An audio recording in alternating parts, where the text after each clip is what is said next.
World War I was a war that started because of unstable relationships between Austria and France. After the first act against France, a chain of allies of each country got involved. This was the domino effect of World War I.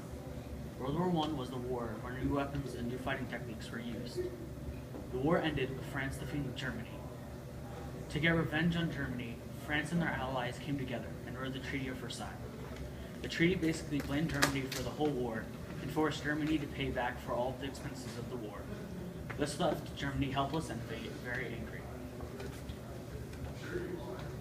World War II comes shortly after World War I. Germany was helpless and had no political stable government.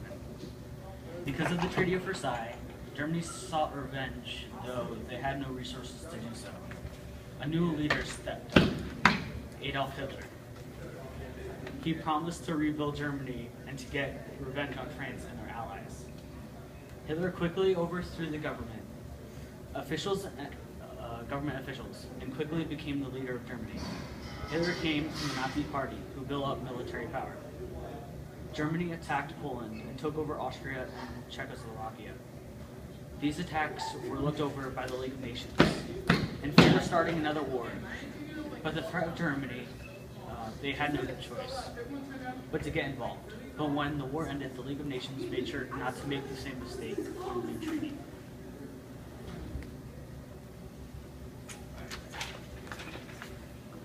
The Treaty of Versailles influenced the resolution of World War II drastically. The Treaty of Versailles had punished all of Germany for World War I by destroying their economy. The United States, Britain, and France had learned from their mistake in writing that treaty. They decided it was better to punish the German leaders for World War II instead of the German people.